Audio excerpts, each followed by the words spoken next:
La pêche dans la peau, c'est une émission à la station CJSR. C'est aussi une page Facebook et une très belle communauté. Suivez-nous, on va y mettre les émissions et même des extraits inédits.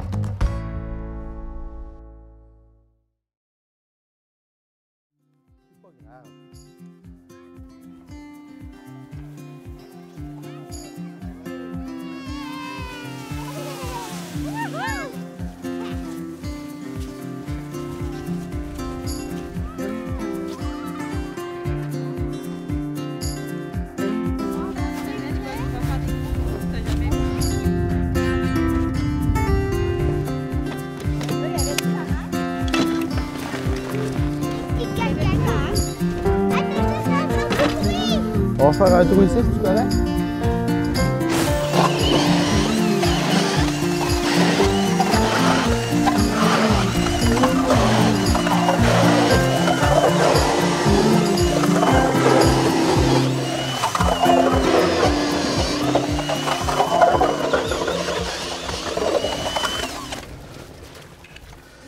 On a ici la perceuse de 8 pouces, la manuelle, très accessible pour le budget. Facile à utiliser si vous avez des bons bras. On l'a en différentes grandeurs. Ça peut être 6 pouces, il y a aussi des 4 pouces qui existent, mais la majorité, c'est 8 pouces ou 6 pouces que le monde utilise. Des lames qui s'aiguillent super bien aussi, puis ça descend très bien. Mais quand on tombe dans 2 pieds, 3 pieds de glace, là, je recommande de s'en aller avec des perceuses à batterie.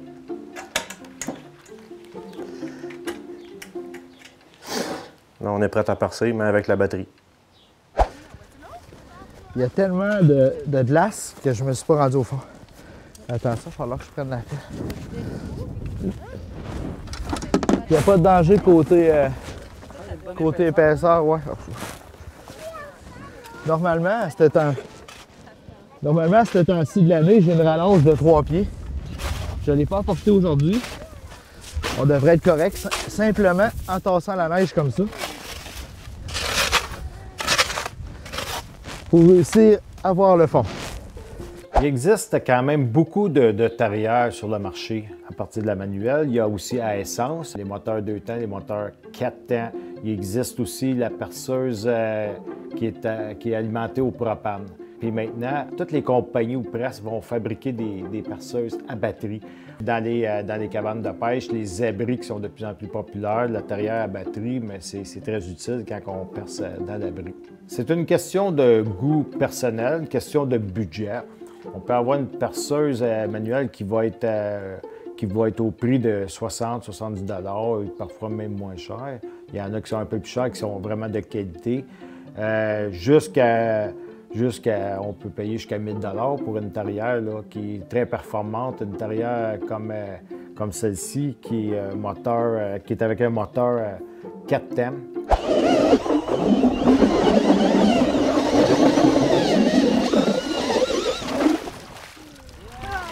Ça nous a fait un petit lac. Oui, hein, ça a fait un petit lac, hein, puis ça remonte.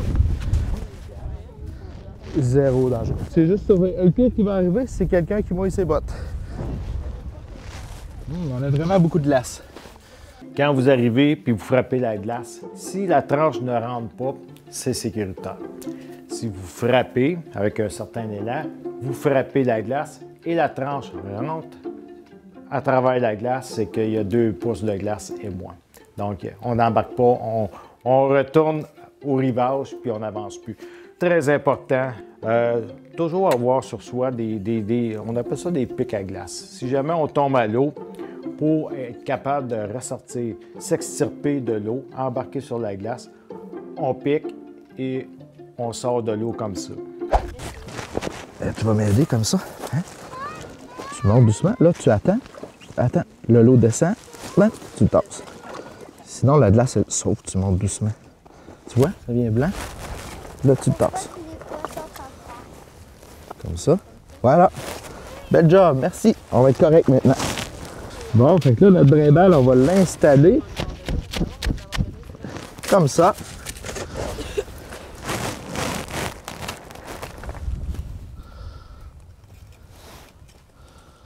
Comme ça, regardez. Ça va marcher. Si le poisson mord, ça va descendre comme ça. Maintenant, Justine, on met ça à l'eau? La mettre dans l'eau. Ben oui, c'est sûr. Vas-y, ta grande. Juste le descendre. 1, 2, 3, on relâche. Oh, le petit plomb, il fait que ça descend. Je savais que t'es dans le trou. Maintenant, on a besoin de plus de fil. Ça, j'en ai plusieurs. On part toujours de la ligne traditionnelle qui est à balancier. Ça, c'est un indémodable. Toujours apprécié pareil. Tu as la selle à moulinet. Encore la traditionnelle, mais avec le moulinet. Plus pratique à mon avis. Mais ça dépend des budgets. Ensuite, plus sophistiqué, tu vas avoir la sentinelle. Elle, tu l'installes, tu la laisses travailler. Et quand que le poisson part, le drapeau lève et le poisson va toujours s'en aller, il est complètement libre. Tu peux l'utiliser en suspension, en montage traditionnel en rivière, c'est-à-dire avec le plomb dans le fond et un hameçon plus haut. Ou en suspension, moi, quand on pêche en été, on va pêcher 1 pied en dessous de la glace, 2 pieds en dessous de la glace. On choisit notre profondeur. Ensuite, on a un autre modèle ici quand le drapeau il est plus haut. Quand tu veux te mettre plus loin, mettons. Pêcher à distance, c'est pas rare qu'on pêche à 500-600 pieds de nos lignes. On en met sur des structures différentes, puis on regarde d'où que ça va être. Celle-là est super intéressante parce que le drapeau il est plus haut. Ensuite, tu as l'éolienne, ça servait du vent, faire jiguer, faire dandiner, donner juste un petit mouvement, vu qu'on pêche aujourd'hui avec les ménémores, fait que c'est un très bon avantage.